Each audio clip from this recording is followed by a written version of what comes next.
सी news Bharat में आप सभी का स्वागत है। मैं हूं आपके साथ ज्योति श्रीवास्तव। रुक करेंगे बुलेटिन की ओर। इस बुलेटिन में बात होगी फिरोजाबाद की, जहां नारकी में घर में घुसी तेज रफ्तार कार।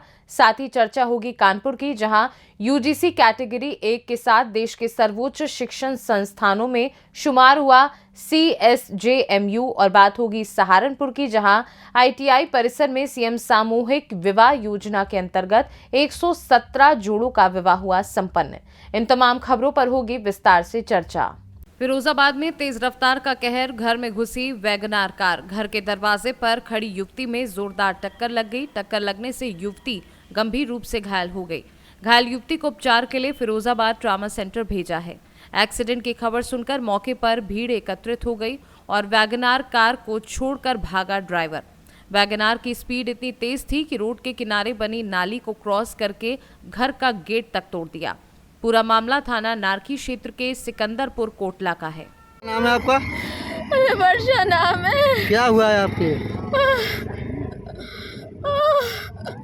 मैं लाइब्रेरी से आई थी पढ़ के, अपने पर दरवाजे पे खड़ी, माना मैं दरवाजे पे आके एकदम मुंह में कार घुस गई आके।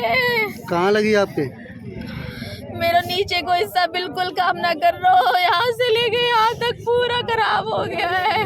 दीवार के अंदर ही खड़ी है गेट मैं गेट पे खड़ी अपने दीवार के अंदर। फिरोजाबाद से कैमरा पर्सन ताहिर सिद्दीकी के साथ बबलू फरमान की रिपोर्ट। छत्रपति शाहू जी महाराज विश्वविद्यालय को यूजीसी की ओर से श्रेणी 1 विश्वविद्यालय का दर्जा मिलने के बाद CSJMU को पुरातन छात्र छात्राओं के साथ देश विदेश से बधाइयां मिलनी शुरू हो गई हैं। जनप्रतिनिधियों के साथ विश्वविद्यालय के शिक्षकों, कर्मचारियों एवं संबद्ध महाविद्यालयों ने भी कुलपति प्रोफेसर विनय कुमार पाठक समेत सभी अधिकारियों को इसके लिए शुभकामनाएं प्रदान करी। कुलपति प्रोफेसर विनय कुमार पाठक ने जानकारी दी है। विश्वविद्यालय ने NAC A++ ग्रेड प्राप्त करने के बाद विश्वविद्यालय अनुदान आयोग में श्रेणी 1 के लिए आवेदन किया था और आज ये हर्ष का विषय है कि विश्वविद्यालय ग्रांट्स कमीशन के अधिनियम के अंदर श्रेणी 1 में जो 1% करीब पूरे देश में है, उसमें विश्वविद्यालय का भी नाम आ गया है।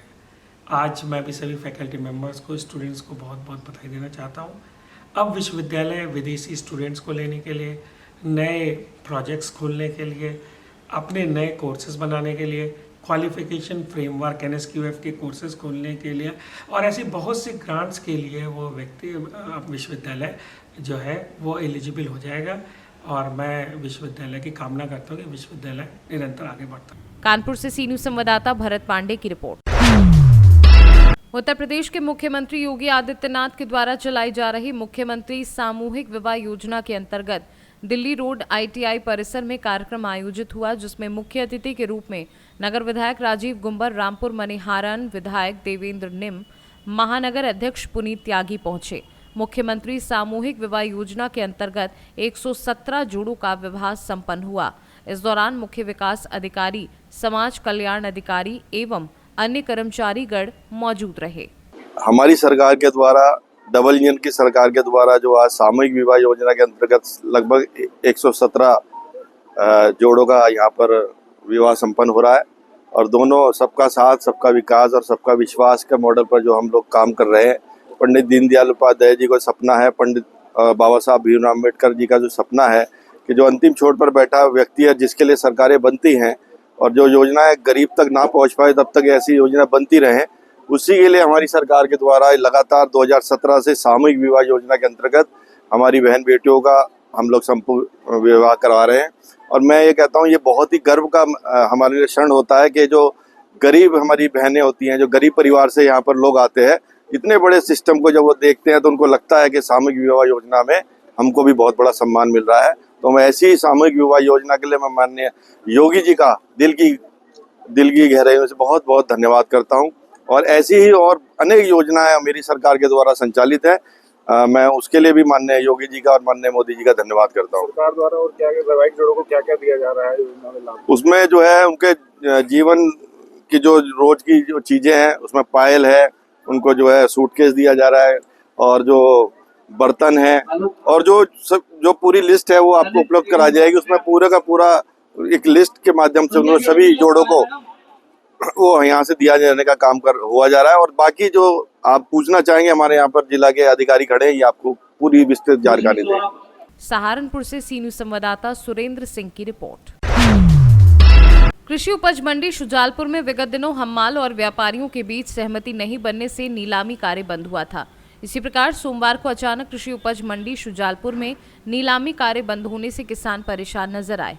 उपज लेकर आए किसान बिना नीलामी के वापस अपने गांव लौटे। कारण 50 किलो बारदान में उपज भरवाने के नियम को लागू कराने व्यापारियों और हम्मालों में सहमति नहीं बनने से अचानक कृषि उपज मंडी में हंगामा हो गया। कृषि उपज मंडी प्रांगण में तहसीलदार RS परमार, SDM की अनुपस्थिति में डिप्टी कलेक्टर महेंद्र किरार पहुंचे तथा किसानों, हम्मालों एवं व्यापारियों से चर्चा की तथा जल्द ही समस्या का स्थायी निराकरण करने का आश्वासन दिया। इस संबंध में मंडी सचिव शिवनारायण राजपूत ने बताया कि मामला व्यापारियों और हम्मालों के बीच है। व्यापारियों के पास से जो उपज हम्माल लूट करते हैं वह 50 किलो के वजन करने की हम्मालों की मांग है, जिसकी व्यापारियों एवं हम्मालों के बीच सहमति नहीं बन पा रही है। जल्द ही इसका निराकरण कर मंडी नीलामी कार्य स्थायी रूप से शुरू कराया जाएगा। समस्या यह है कि हम्मालों द्वारा 50 किलो पत्ती से माल तोलने की समस्या की रही है। व्यापारी द्वारा 90 किलो वजन के माल तोलने की व्यवस्था रखनी रही है। दोनों से आपसे सहमति बात की गई, दोनों में सहमति नहीं बनने के कारण मंडी का घोषणा बंद किया गया। सर, सुनने में आया है कि सरकार के द्वारा आदेश किया गया है, लेकिन अभी तक किसी भी मंडी में उसको लागू नहीं किया गया है 50 किलो तोलने का। ऐसा है क्या?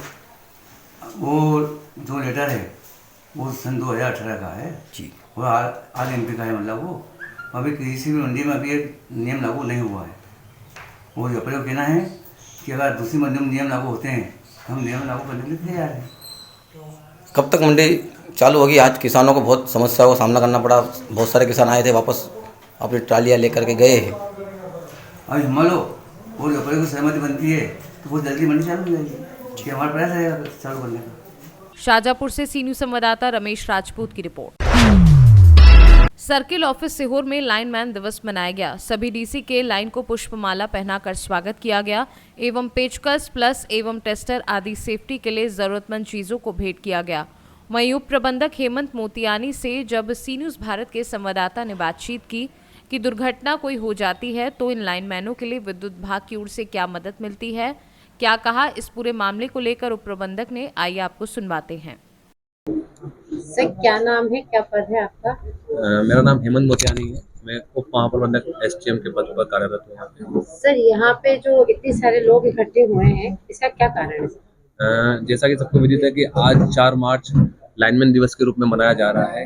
उसी के उपलक्ष्य में सभी लाइनमैनों का उत्साहवर्धन और सम्मान करने के लिए यहाँ बुलाया गया है। सर, ऐसे मतलब आगे की बिजली ऑफिस के द्वारा क्या क्या आगे काम होंगे जिससे सबको संतुष्टि हो?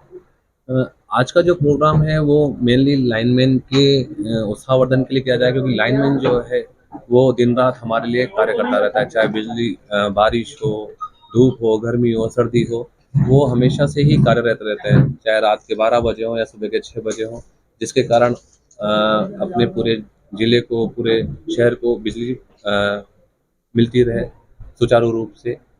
और आगे के जो कार्य हैं वो इन्हीं पर निर्भर करते हैं काफ़ी, क्योंकि बिना इनके कार्य कर पाना मुश्किल है। तो इन्हीं कंपनी की सोच यही है और कि इनका उत्साहवर्धन किया जाए, तो वो हर जिले में ये प्रोग्राम हो रहा है और वृत्त स्तर पे भी हो रहा है, संभाग स्तर पे भी हुए और अपने डिस्ट्रीब्यूशन सेंटर लेवल पे भी ये सारे प्रोग्राम आ चुका है। सर, देखा जाए तो ये लोग बड़ी परेशानी, बहुत मुसीबतों से ये केस को हैंडल करते हैं। अगर इनके साथ कोई घटना हो जाए तो बिजली विभाग वाले इनको क्या सहयोग करेंगे? इसी के लिए सेफ्टी के प्रोग्राम्स ऑर्गेनाइज किए जाते हैं हमारी तरफ से। हर महीने में लगभग हमारे PDTC द्वारा भी सेफ्टी के प्रोग्राम ऑर्गेनाइज होते हैं, हमारे वृत्त स्तर पे भी होते हैं और सबको हमारी एक रूल्स एंड रेगुलेशंस की बुक्स भी है, जो उसके माध्यम से हम बताते जाते हैं कि आपको सेफ्टी जोन बना के काम करना है। अर्थात का जो भी सेफ्टी इक्विपमेंट्स है वो भी प्रोवाइड कराए जाते हैं और ये भी हर महीने लगभग मेरे द्वारा ही पर्सनली हर DC में इनको जो सेफ्टी है, किस तरीके से आपको काम करना है, वो प्रोवाइड किया जा चुका है। उसके बावजूद भी कुछ घटनाएं होती है तो वो हमारे लिए दुर्भाग्यपूर्ण है, क्योंकि घटनाएं होनी नहीं चाहिए। आज भी जैसा हमारा लाइनमैन दिवस का काम था, लेकिन इसमें भी हमारे द्वारा सेफ्टी के बारे में फिर से बताया गया है और ये भी बताया गया है कि आप और आपके जो भी सहायक कर्मी हैं उनको आप इससे अवगत कराते रहें, जिससे कि कम से कम दुर्घटनाएं हो। बाकी शासन की जो नीति है, जो डिपार्टमेंटल नीति है, उसके द्वारा जो भी सहायता प्रदान होती है वो तो होती है। बाकी दुर्घटना होना, इसका क्षति का हम भुगतान नहीं कर सकते। आदमी की जान जाना बहुत बड़ी है। तो बस हमारे लिए यही प्रयास होता है कि हम सेफ्टी के बारे में ज़्यादा से ज़्यादा इनको जागरूक किया जाए। यही हमारा प्रयास रहता है। सीहोर से सी न्यूज़ संवाददाता रजनी राय की रिपोर्ट। फिलहाल के लिए बुलेटिन में बस इतना ही। देश दुनिया की बाकी खबरों को जानने के लिए आप देखते रहिए सी न्यूज़ भारत।